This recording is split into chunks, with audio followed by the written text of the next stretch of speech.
आखिर गया गया में तुलसी का पौधा क्यों नहीं उगता है? बिहार के गया जी में क्यों नहीं उगता तुलसी का एक भी पौधा? सुनिए धार्मिक कथा। और वहाँ के ब्राह्मण कभी भी संतुष्ट क्यों नहीं होते? इसकी कथा बेहद ही रोचक कथा है। सनातन धर्म की मोक्ष स्थली गया जी में विष्णुपद जी की मंदिर है, लेकिन विष्णु जी पर चढ़ने वाला तुलसी का एक भी पौधा वहाँ दिखाई नहीं देगा। पितृपक्ष के दौरान पिंडदान करने गया जी में और अनेकों दूसरी पर जगह पर जाते हैं। ऐसा माना जाता है कि मरे हुए व्यक्ति का पिंडदान करने से उसकी आत्मा को शांति मिलती है। यदि सच्चे मन से पितरों की संगति की कामना पितृपक्ष में की जाए तो पितृ देवता उससे भी संतुष्ट हो जाते हैं।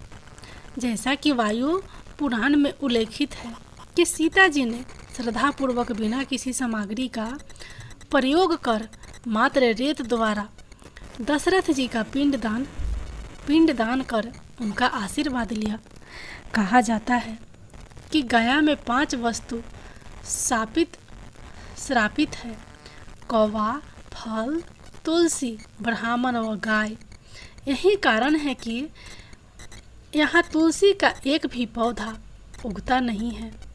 महाब्राह्मण अर्थात महापात्र कभी संतुष्ट नहीं होते हैं। फल्गु नदी में कभी पानी नहीं ठहरता। कौवा हमेशा लड़ झगड़ कर ही खा पाते हैं। यह सब बातें सदियों से चली आ रही है, उस परंपरा की है जिसे हम आज भी पूरा मान्यता और विश्वास के साथ ग्रहण करते हैं। आइए सुनते हैं वाल्मीकि रामायण का एक प्रसंग और जानते हैं कि क्या महिलाएं भी कर सकती हैं श्राद्ध। रामायण काल में जब पुत्र वियोग में राजा दशरथ की मृत्यु हो गई थी, तब वनवास पर गए उनके बड़े बेटे भगवान राम और लक्ष्मण की अनुप स्थिति में बहू सीता माता ने ये पिंडदान की रस्म निभाई थी। वाल्मीकि रामायण में वर्णित घटना के अनुसार वनवास के दौरान भगवान श्री राम, लक्ष्मण और माता सीता पितृपक्ष में श्राद्ध करने के लिए बिहार के गया पहुँचे। वहाँ महाब्राह्मण ने श्री राम और लक्ष्मण को श्राद्ध कर्म के लिए आवश्यक सामग्री जुटाने के लिए कहा। इधर श्री राम और लक्ष्मण नगर की ओर सामान लाने के लिए निकले। उधर माता सीता नदी किनारे बैठी रही।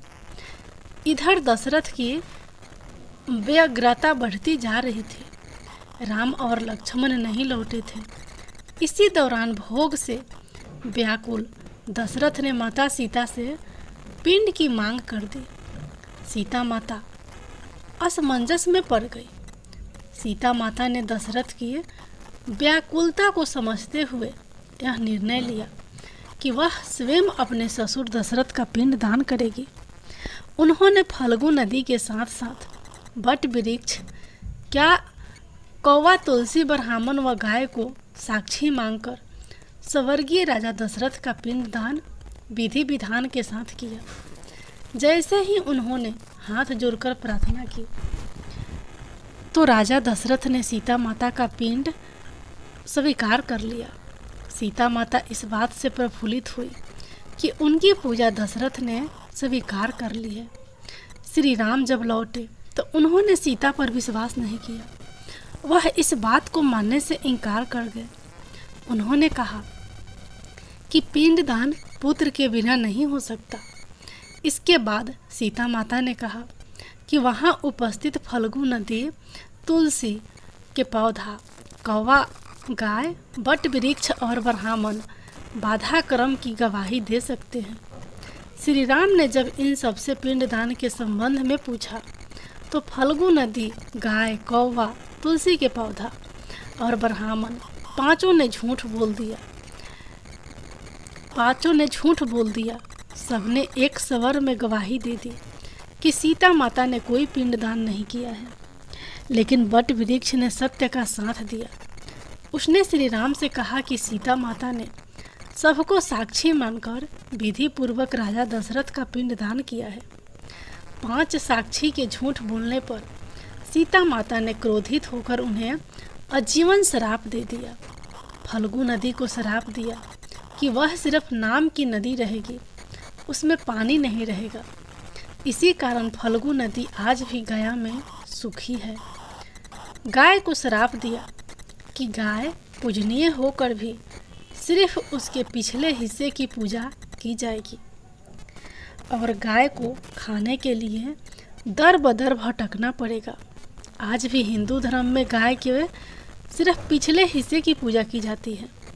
सीता माता ने गाया के महाब्राह्मण को कभी भी संतुष्ट ना होने और कितना भी मिले उसकी दरिद्रता हमेशा बनी रहेगी, ऐसा श्राप दिया।